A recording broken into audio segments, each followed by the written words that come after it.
If you have been staring at a screen all day and carrying that tension home, the answer might not be in a pill bottle. It could be in a small pot on your desk, in a window box, or drying in a jar on your counter. 10 plants. Documented traditional use for stress, tension, and the low-grade exhaustion that builds across a working week. Not medical advice, ethnobotanical and historical context, not a replacement for professional care. Subscribe for more honest, practical plant guides.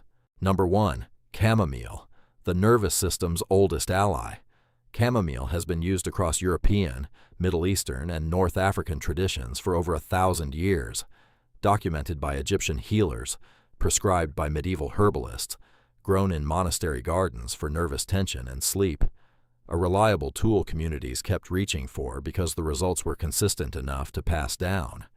German chamomile grows as a self-seeding annual to about 2 feet, with small daisy-like flowers and an apple-like fragrance. Full sun, well-drained soil, and it self-seeds readily once established. It grows equally well on a sunny windowsill or balcony. A 6-inch pot with 4 hours of direct sun is enough. Here's the one critical detail. The difference between chamomile tea that works and tea that tastes like warm water is freshness.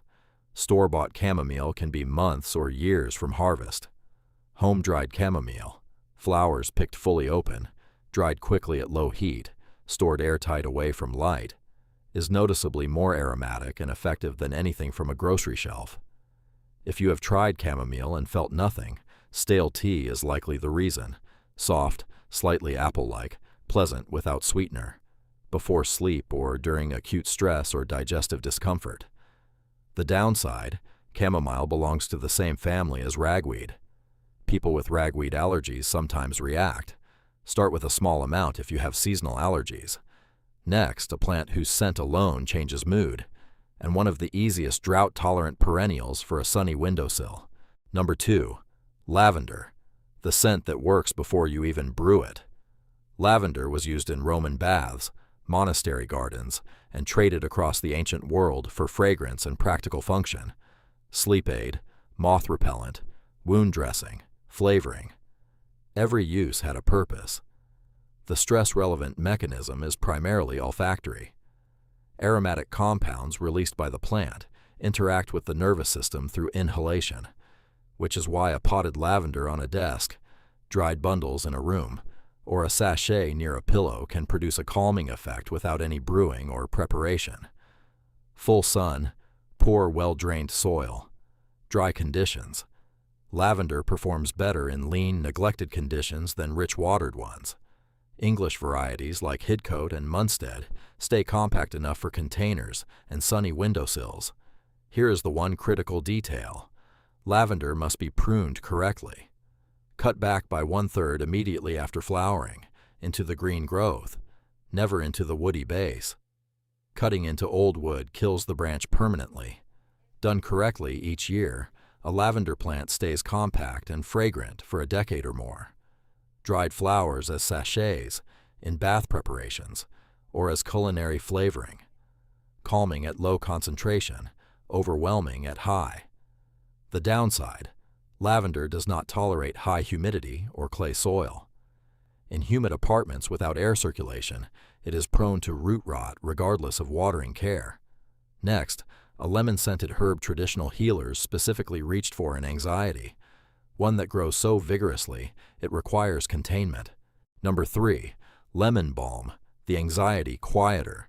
Lemon balm was documented in medieval monastery records as a specific remedy for nervous tension and sleep disturbance, gentle enough for daily use and safe enough for children, an unusual combination in traditional herbal practice.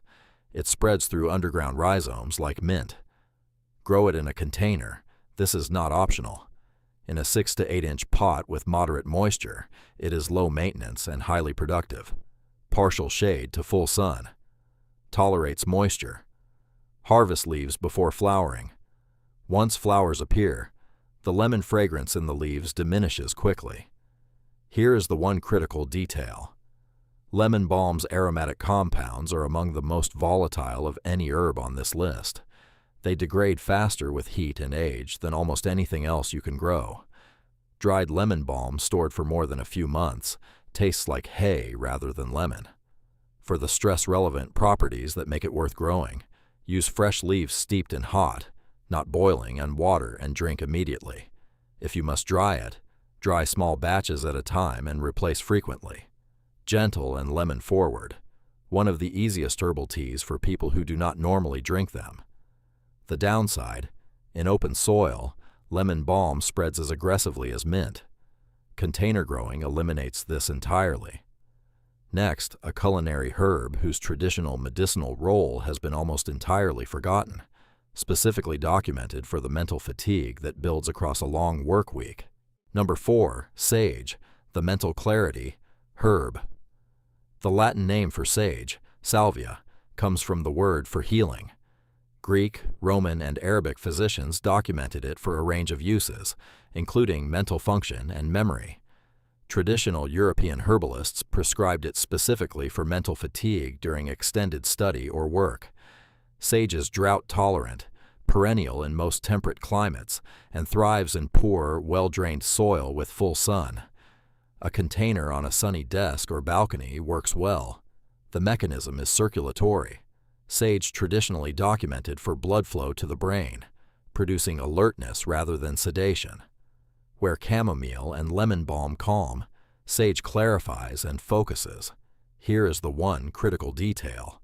Sage contains thujone, problematic in very large amounts over extended periods. Occasional tea or culinary use is well within what traditional practice considered safe. High-volume daily medicinal use over months is not.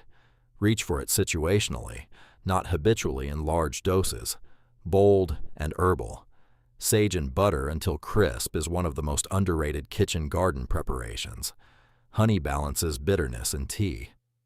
The downside: pregnant women are traditionally advised to avoid sage tea in medicinal quantities. Next, a herb documented for digestive and tension relief across more cultures than almost anything else on this list. With one growing requirement most people ignore until it is too late. Number 5, peppermint, the tension releaser hiding in plain sight. In Moroccan culture, fresh mint tea is a daily ritual, functional and social simultaneously, consumed after meals as routine rather than as a health decision. That consistency across unconnected cultures gives it credibility beyond any single tradition. Peppermint works through 2 channels simultaneously. Menthol relaxes smooth muscle, which is why it relieves digestive tension, and the aromatic compounds have a mild alerting effect through inhalation. For someone who carries stress in the stomach, peppermint addresses both the physical and mental dimension at once. Like lemon balm, peppermint must be grown in a container. A pot near a window, harvested regularly by pinching stems to keep it compact, is one of the most practical low-maintenance stress plants available to anyone with window access. Here is the one critical detail. Brew with water just below boiling, around 85 to 90 degrees Celsius. Boiling water destroys the volatile compounds that give peppermint its effect. A small technique that most people never use because nobody teaches it. Clean, cooling, bright. Fresh leaves make a better cup than dried. The downside: peppermint can worsen acid reflux. The same muscle-relaxing mechanism that helps digestion can allow stomach acid to rise in those with reflux.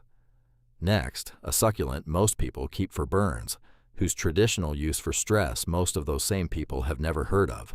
Number 6, aloe vera, the silent stress plant. Aloe vera has been used medicinally across North African, Middle Eastern, and South Asian cultures for thousands of years, primarily for topical use, but also internally in traditional preparations for digestive complaints and general tonic effects during stress. For a stressed employee's environment, its most underappreciated value is passive. Aloe tolerates neglect better than almost any other plant on this list, and the presence of a visibly growing plant in an indoor workspace is consistently linked to reduced stress and improved mood in environmental psychology research. Bright indirect light, watered infrequently. The most common mistake is overwatering. Let soil dry completely. every 2 to 3 weeks in summer, monthly in winter. Here is the one critical detail. The yellow latex layer just beneath the outer skin, the sap that appears when you first cut the leaf, is different from the clear inner gel. It has strong laxative properties and potential toxicity in excess. If consuming aloe internally, use only the clear inner gel, separated from the yellow layer. The gel applied to temples or the base of the neck provides cooling relief for tension headaches, with no significant risk for most people. The downside, aloe is toxic to cats and dogs. Keep out of reach of pets or choose a different plant for pet-friendly households. Next, a tree blossom brewed for anxiety and insomnia across Europe for centuries, with a harvest window so short that most people source it rather than grow it. Number 7. Linden, the gentle sedative in bloom. Linden flowers have been brewed as a calming tea across Central and Eastern European folk medicine for centuries. In Germany, France, and throughout the Balkans, it is a household staple, the tea you made when someone could not sleep or could not stop worrying. Traditional herbalists documented it specifically for nervous tension and the physical symptoms of anxiety. As a garden plant, linden is a large, deciduous tree. For most employees without a large garden, the practical approach is sourcing dried linden flowers from a quality herb supplier. The harvest window is a brief 2 weeks in early summer. Pick on the first days of full bloom. Here is the one critical detail. Flower quality at harvest determines everything. Too early lacks aromatic compounds. Already browning means volatile content is gone. The window is often just a few days. Quality dried flowers from an herb supplier are more reliable than improperly timed home harvests. The flavor is delicate, floral, and faintly sweet. One of the most pleasant herbal teas available, easy to drink plain without sweetener. The downside, linden has a sedating effect that can be significant in sensitive individuals. An evening tea, not a before-meeting tea. Next, a kitchen herb so familiar that most people never use it for anything beyond cooking, whose alerting properties make it the go-to plant for mental fatigue rather than anxiety. Number 8. Rosemary, the focus herb hiding in the spice rack. The association between rosemary and memory is old enough that Shakespeare referenced it. Traditional European herbalists prescribed it for students and scholars requiring sustained mental focus, used in monastery gardens for clarity of thought, and in traditional medicine for sluggish blood flow to the brain. Where chamomile, lemon balm, and linden calm the nervous system, rosemary supports circulation and mental alertness. These are different tools for different kinds of stress. Drought-tolerant, perennial, easy on a desk or windowsill. Full sun, good drainage, infrequent watering. The foliage releases aromatic compounds continuously, a mild stimulating olfactory effect, the opposite direction from lavender. Here is the one critical detail. Rosemary's traditional benefit comes through regular culinary use, daily in cooking over time, not occasional high-dose tea. It is a kitchen herb woven into daily meals, the way traditional Mediterranean cultures used it. Consistent use is what makes the benefit accumulate. The downside, rosemary can trigger reactions in people sensitive to the mint family and may affect blood pressure in very high medicinal doses. Next, a flowering vine documented specifically for racing thoughts and anxiety, the kind of stress that keeps you awake long after the workday ends. Number 9. Passionflower, the racing mind remedy. Passiflora incarnata is native to the southeastern United States, where indigenous communities documented its use for anxiety and sleep disturbance. European colonizers brought it back across the Atlantic, where it entered the herbalist's toolkit. Traditional use converged independently across North America, Europe, and South America on the same application, which gives it an unusually robust cross-cultural track record. It grows as a climbing vine in full sun, cold hardy to zone 6. A large container with a trellis on a sunny balcony is the most practical setup.